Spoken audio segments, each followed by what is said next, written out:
About it actually did happen. If you don't believe me, in fact, one of my best friends, Rahat Ahmed, a lot of the brothers probably know him. So if you don't believe me, if you don't believe this actually happened, you actually ask him. He was there the entire time. So the story goes like this. In the past year, Rahat and I, we were at a get-together with a bunch of guys.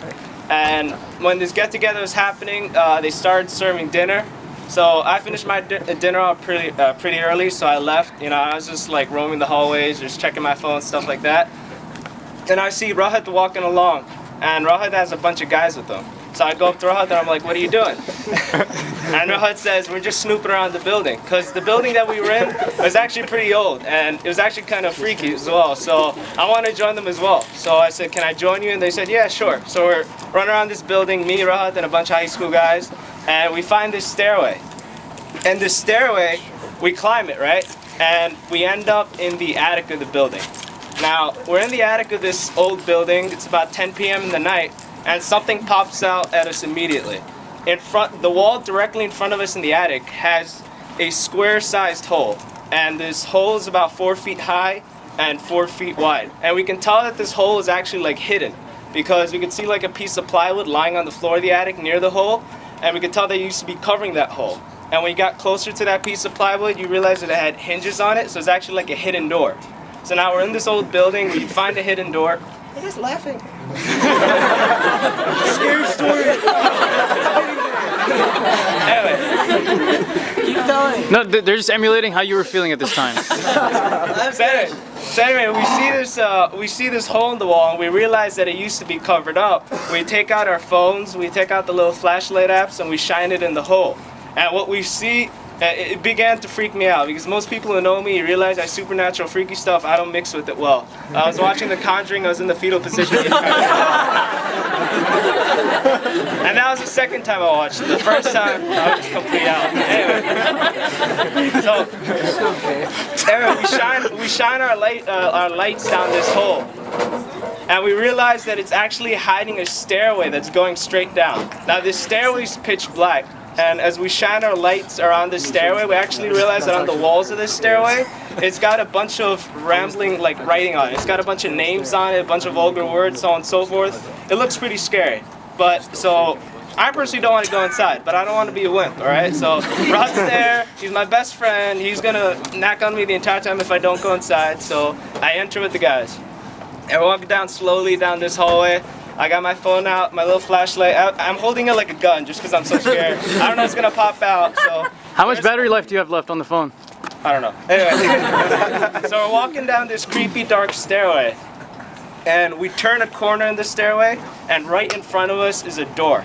And behind this door, that's when the freakiness of the night really began. Because what we found behind that door literally felt like it was out of a horror movie. When we opened that door and we looked inside, this room, literally every single square inch of the walls and the ceilings was covered in these strange symbols. It had words like death and curse and all these creepy words on it. It had a bunch of names on it as well. I was terrified just looking at it. I didn't want to be in that room. At this point, I want to be in the fetal position, but I can't do that. So we're looking around this room. I'm terrified just looking at it, but the freaky part was we could tell someone actually lived in this room. There was a bed there. There was a desk.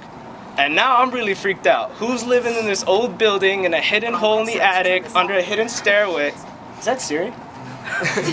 in a hidden stairway. Now they're in this freaky, like out of a horror movie room. You know, who's living in it? So we start snooping around, and on the desk we find this journal that's literally filled with pages and pages and pages, just scribbling, as if he just took a pencil and just went up and down, up and down, up and down all over it.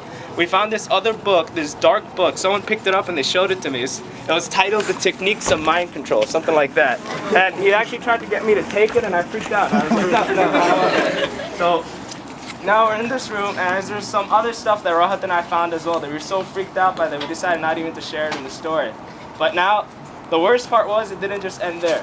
There was another door in that room. So now, like, my heart's beating really fast. I really don't want to open that door.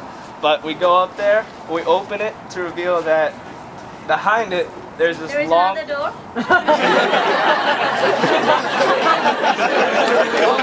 Just keeping it real, you know.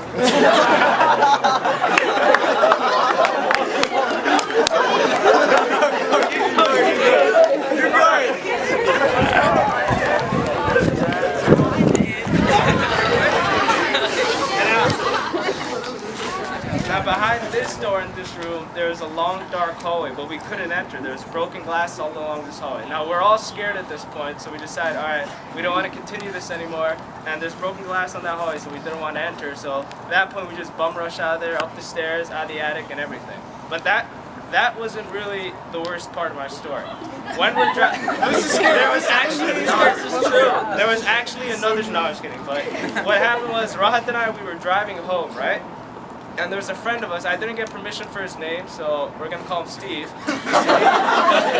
Steve is in the car with us, and Steve was at the get together with us, but he wasn't with us when we were snooping around. And Steve literally, he tells me and Rahat this. He says, guys, so me and a bunch of friends, we got bored, so we decided to go snooping around. We ended up in the attic, and this is Steve that's saying the entire thing, it's not us. And he says he ends up in the attic, and so he goes and he finds the hidden door on the wall. Now, the door's already attached, so it's before me and Rahat were up there because the hidden door is broken off when we went up there. So he says he enters the stairway, but his friends, I guess they're the biggest jerks in the world, they lock him in. They lock him into this hidden stairway. He's all alone in it. He realizes they're not going to let him out, so he goes down. And he goes down and he comes before the door that we entered, the door that hid that like horrific room. And he said that he heard someone moving around inside. At this point, he freaks out so bad, he runs back up the stairs. There's a dumbbell on the stairway. Really convenient, but there's a dumbbell on the stairway. He uses the dumbbell to break the hinges off the hidden door, pushes it off and escapes. So, which is why when me and Rahat went up there, the door was already broken off. But the thing is that whoever was in that room, whoever lived in that room, whoever Steve discovered, he couldn't have left between Steve escaping and me and Rahat going up there. It means that when me and Rahat went in there that night, whoever lived in that horrific room and had those journals and those books and those things that we didn't even want to mention in the story, he was down there with us. We just didn't know it. And no, we were all in the car going home.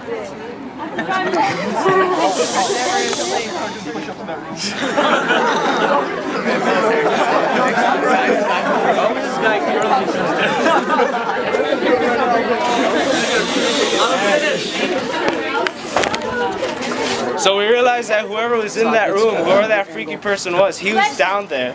He was. Can I just finish? So we think that he's most likely in the long dark hallway that we decided not to enter. But you know, sometimes we think about it, and even though I kind of try to make it funny, but even though sometimes Rahat and I think about it, you know, what if we entered that hallway?